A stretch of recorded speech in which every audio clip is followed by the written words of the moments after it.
refers to Enoch as the seventh from Adam. Yes. If you go to Enoch in the genealogies of Seth in Genesis, he lives for 365 years. So you have the number of days, right, in the solar calendar year as his age. He's the seventh person in the Sumerian Kings list creates the solar calendar.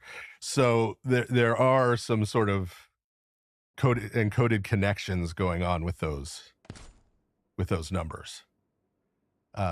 Is there any evidence that human lifespan was much longer at one point than it is now? That's debated by a lot of people. Certainly not. I don't think anyone thinks in the thousands of years, right? Yes. And part of the difficulty with that is that people hear life expectancy statistics, like you hear that at the beginning of the 20th century, the average life expectancy in the US was 35. And people think, oh, people were living to 35 and then dying. And it's like, well, no, a lot of people were dying. There's a high infant mortality rate. Right. There's a lot of people died before 35, but people who made it to 35, a lot of them, made it to 100, 120. Yeah. So when you're doing kind of archaeology and stuff, yeah, you find a lot of young people because there's no antibiotics, there's no right. You have a very high mortality rate. It's hard to tell how long the truly elderly people were living. Right. Yes. So, but yeah, I don't think anybody would frame that in the thousands of years. Yes. So it's more about them saying something about these people. And like I said, the seventh one has the solar calendar. All of them have, in the Sumerian Kings list, have associated with them sort of the things that they discovered, but the discovery is always, it was revealed to them by this spirit. Came and this divine spirit revealed to them this and that and the other. And it's technological things like metallurgy. It's ancient technological things like sorcery and divination, and it's things about the natural world like the solar calendar.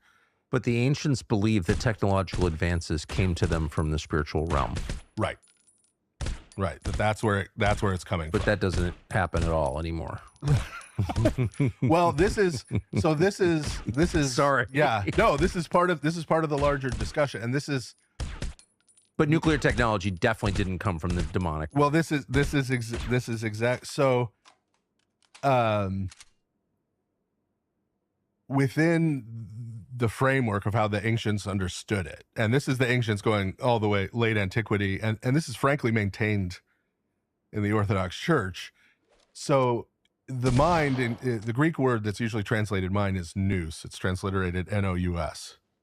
And we're used to thinking of our mind as our brain. Yes. And it's sort of this computer in our skull box, yeah, exactly. Right, that churns and processes. But that's not how they thought about it. They thought about the mind more as a sensory organ, like your eye.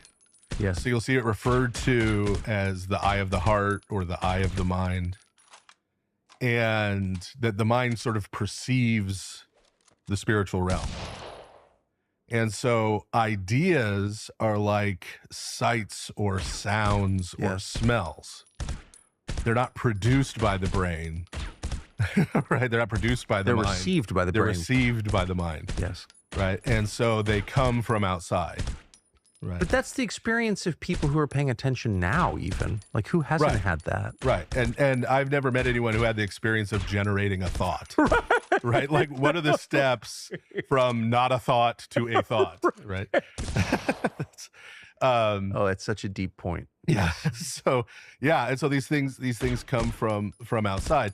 And so this is in the genealogy of Cain in Genesis, right? It's Cain's descendants who invent metallurgy and use it to make weapons, right? And who discover divination and who discover music and use it for seduction and right for these other things, right? Because and the idea is that these demonic spirits that are antithetical to humanity bring knowledge to humans before they're ready for it. Right? That a time would come when humanity had reached a level of spiritual maturity when they could receive this knowledge Yes. and put it to proper use. And so it gets revealed early, right? And that begins with the serpent in the garden, right? The tree of the knowledge of good and evil is not itself evil,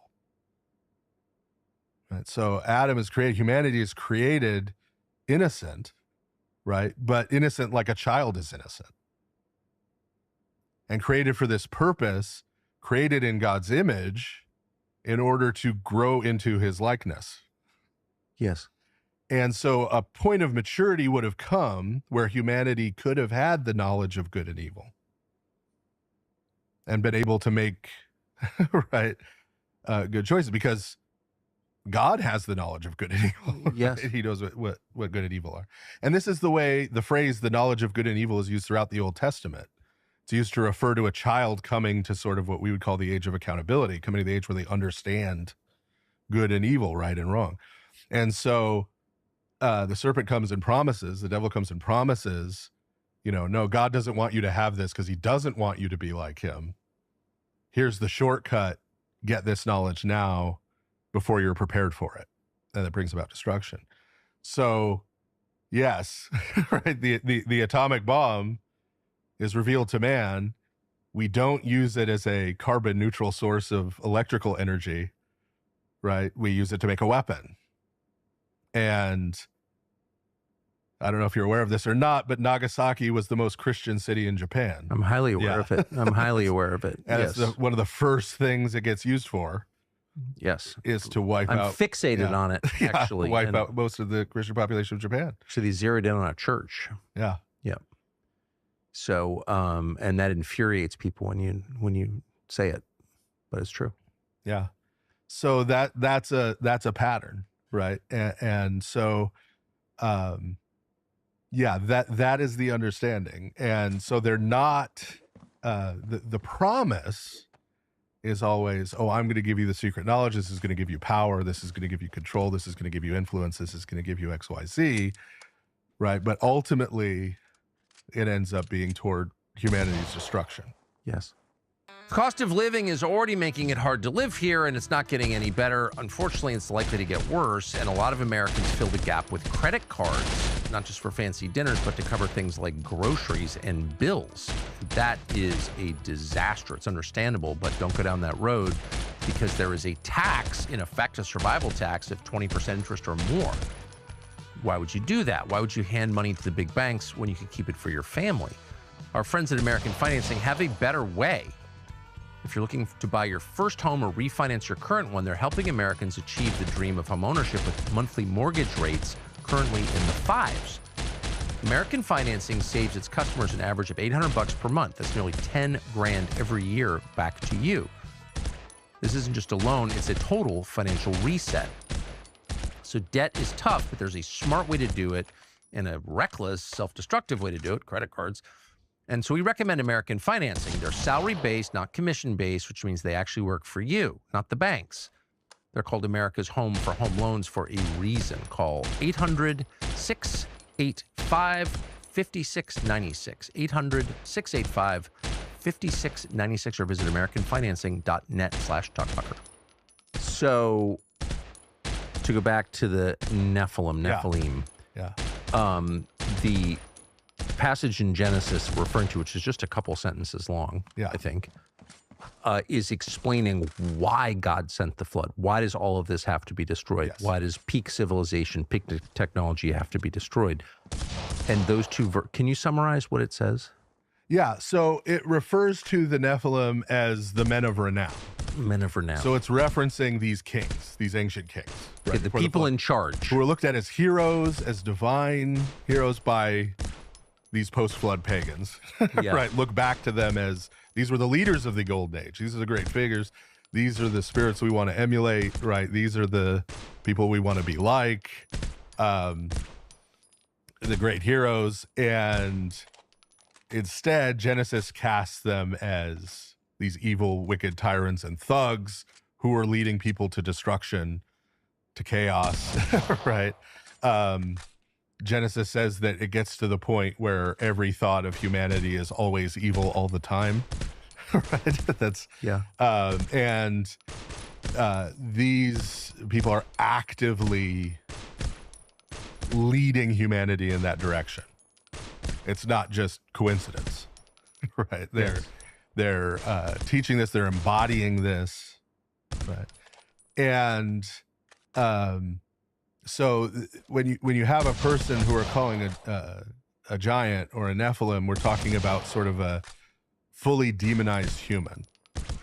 So in the way the church has traditionally talked about sin, related to what we were just talking about with the mind, there's sort of these stages. First stage is thought comes into your mind, right? Yeah. You can't control that, just like you're walking down the street and you see something or hear something, right? Thought comes into your mind. That's not really sin yet, right? But then we start to entertain that thought, start to dwell on that thought. We start to let that thought take root, start to let that thought turn into a plan, right? Been there. Then we let that plan turn into action, right? Yep. Then that action turns into a habit, a repeated action over time that we fall into. As it becomes a habit, it starts to take control of us. So we talk about the sins as the passions because they make us passive, right? They're acting upon us at a certain point. And you can see that with, anger, right? You reach a Yes. point where it's now driving the bus, right? Yes. Or lust, Yes. or, addiction, right? All Yes. these things. So it gets to the point where it takes control. And then beyond that, you get what we call demonic possession, where there is this sort of spirit that is now driving full time. You're not even really making your own decisions anymore. You're kind of lost to it. And then sort of the furthest you can go in terms of being lost when we're talking about these Nephilim and these giants is that spirit isn't in control of you anymore.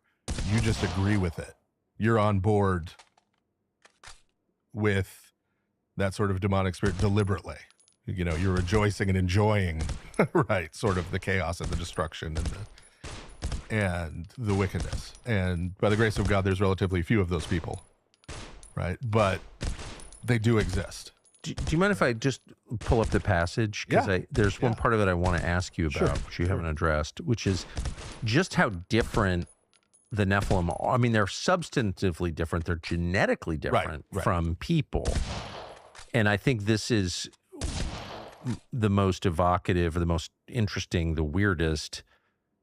I think this is NIV, whatever. It's a version of the Old Testament. When human beings began to increase in number in the earth and daughters were born to them, the sons of God saw that the daughters of humans were beautiful, and they married any of them they chose. Then the Lord said, "My spirit will not contend with humans forever, for they are mortal, and their days will be 120 years. The Nephilim were on the earth in these days, and also afterward, and the sons of God went to the daughters of humans and had children with them. They were the heroes of old, men of renown." Yeah. So that's describing mating Yeah. between spiritual entities, sons of God, whatever that means, Yeah. and human women. Yes. Really the rape of them, whoever they choose suggests Right. rape. Right. Yeah. So what is that?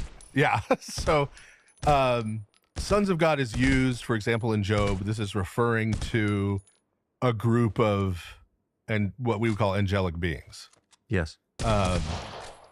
So the ancient texts, including ancient Jewish texts, will use small g gods to refer to them, but that makes us really uncomfortable. Yes. Right? Yes. In the modern world. And As so monotheists, yes. angelic beings works a little bit right Yeah. for people. But even that, we think of angels and we think, kind of effeminate guy with wings, right? And that's not really what angels are. Angelic beings are sort of vast cosmic intelligences. Yes. And so we have to sort of think about that a little differently, like what a spirit is.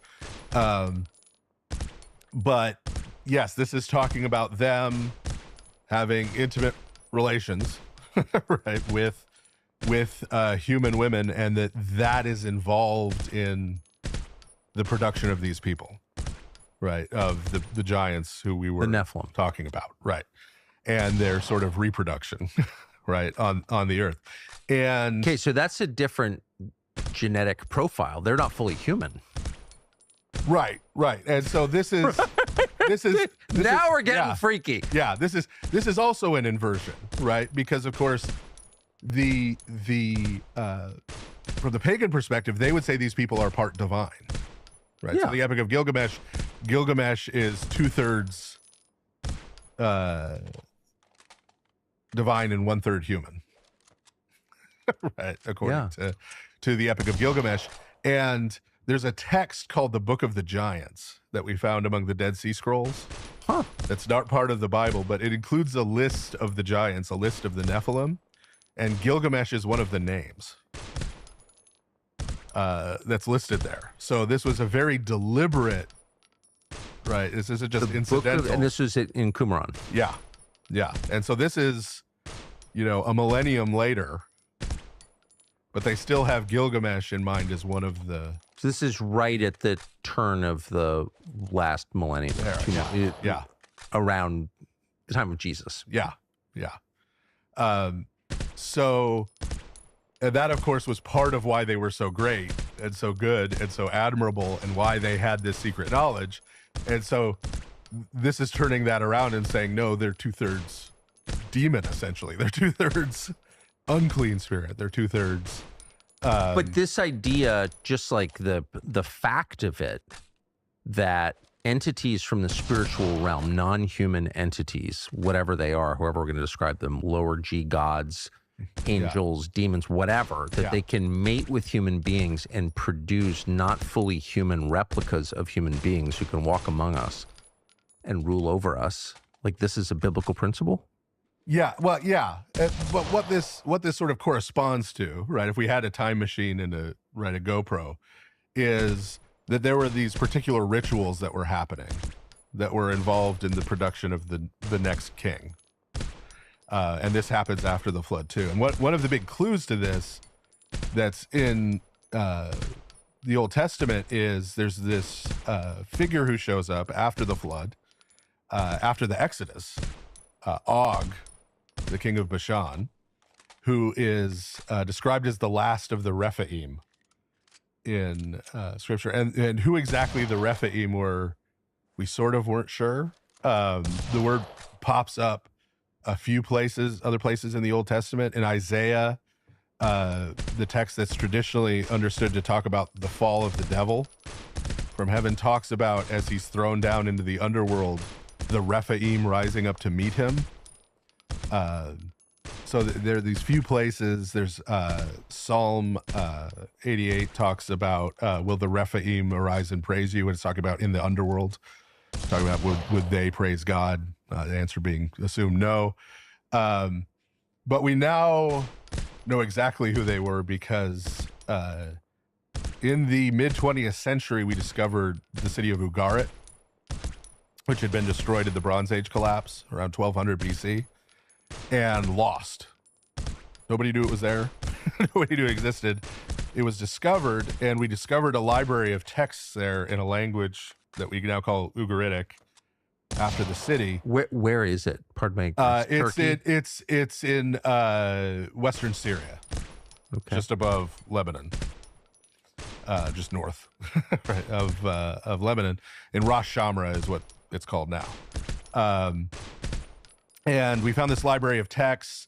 Ugaritic is a Semitic language, so it's like Hebrew or Aramaic in terms of the vocabulary and the grammar, but it's written in cuneiform on tablets. And so those tablets survived because those clay tablets are very difficult to break, even if you try. Yeah.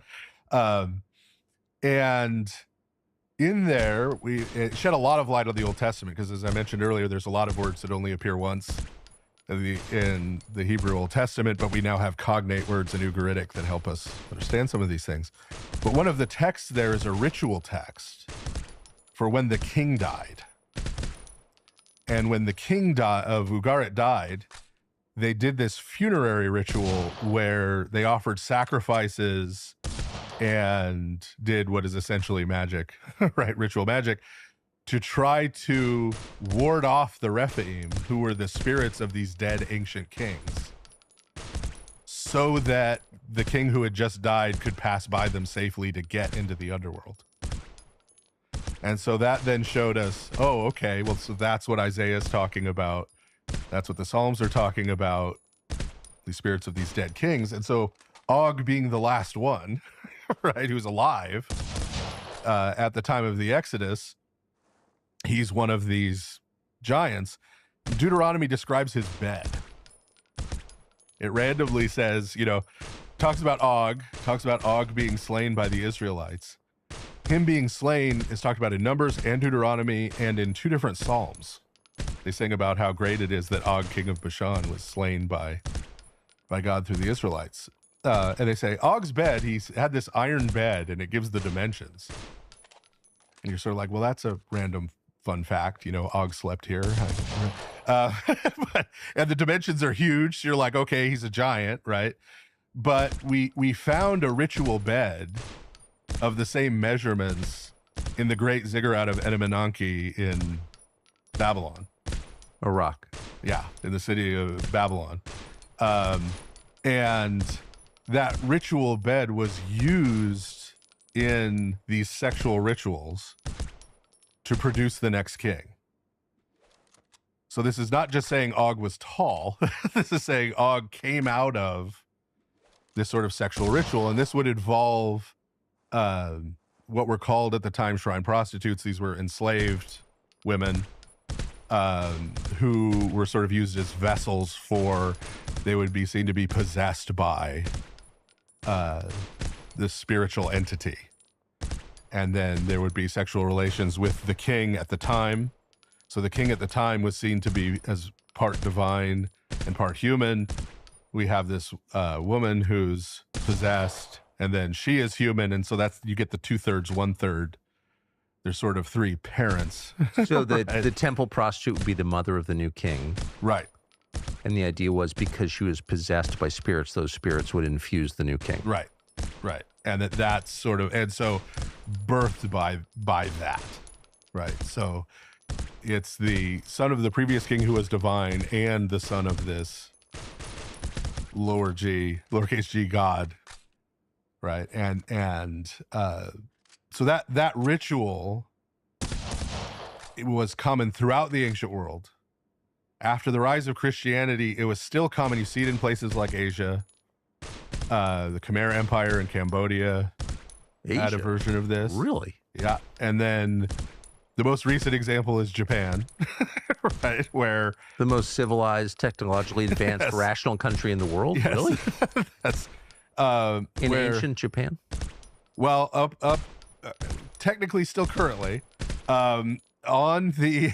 when a new Japanese emperor succeeds to the throne, he ritually and ceremonially spends the night with the sun goddess. Up until when? As part of the coronation ritual. Well, they still do it, but the Japanese government says that the sexual element of it was removed after World War II. You go into the grocery store and there are endless snacks and protein bars. Paleo Valley superfood bars are, we think, the best. Most nutrition bars seem healthy, but then you read the labels and it turns out they're packed with all kinds of bizarre stuff, processed syrups, ingredients you can't pronounce. They're essentially candy, masked by marketers pretending they're healthy. I've eaten a lot of them, I would know. Paleo Valley superfood bars are different, though. Paleo Valley makes its products with real ingredients like organic fruits, vegetables, nuts, seeds, or no seed oils, soy, gluten, other weird additives. And you know when you finish eating one because you're not bloated and you feel good. And that is the measure. These bars are sweet, filling, genuinely good tasting. Flavors include red velvet, apple cinnamon, chocolate chip, plenty more. They're all great. If you're trying to clean up your diet but need something convenient to grab, these are a solid option. Give them a try at paleovalley.com. Use code Tucker at checkout for 20% off your first order. paleovalley.com, code Tucker, 20% off your first purchase. So up until World War II, the Japanese emperor was having sex with a sun goddess? Yes. So Hirohito so within would have been living the last memory. one. Yeah. Hirohito would have been the last one. Yeah. Who is the sun goddess? Well, I mean, this is there. He would go into a chamber with a number of concubines, right, who were embodying, right, the sun goddess. So this is exactly this kind of ritual still going on. So how did? Okay, so this is Japan, which is an island in East Asia, Yeah, and this is a like precise replication of what was happening in the Near East. yes, It was a long way away. yes, How, and then also in Indochina among the Khmers, yeah. so also far from Japan and even farther from the Middle East. So like, how are these totally different cultures, languages, geographic locations all doing exactly the same weird thing? Yeah. Well, and I mean, this is where we get to the idea of a demonic spirit. Because maybe it's real. Yeah, we just Maybe. we have to accept this, and we Is that the answer? we It's know real? this. Well, yeah, we know this, right? We've seen sort of mass evil arise within living memory in the world that can't be explained by a large group of people all making the same bad decisions simultaneously by coincidence, right? This is what brought me to God, was this exact understanding. It's a very obvious observation, which somehow I missed. But yes, that's right. Yeah, and we've all been on the less negative side, right? We've all been in crowds. We've been in groups. We've been in stadiums. We've been in a place of worship with a group of people where we've had the experience of sort of acting together, right? Of participating in something together. Right. And that's ultimately what a spirit is. A spirit is a sort of collective consciousness at a level of sort of above human. Right. It's hard to understand, right? But if we work But it's not hard to recognize. back a little bit, right? Yeah. So our human body, right, is made up of, there are actually sub-organisms within our human body. Right. It's kind of gross to think about, but chemically right now, my gut flora and your gut flora are having chemical conversations. I'm sorry? Right. As we sit here. Right. The bacteria, our digestive bacteria communicate chemically With one another? with one another. Yeah. Right. When humans get together. Right. There are all of these functions going on within our bodies, right, that have their own kind of low-level consciousness. And then we have our human consciousness, which is sort of over the top of that, which is the summing up of all of that.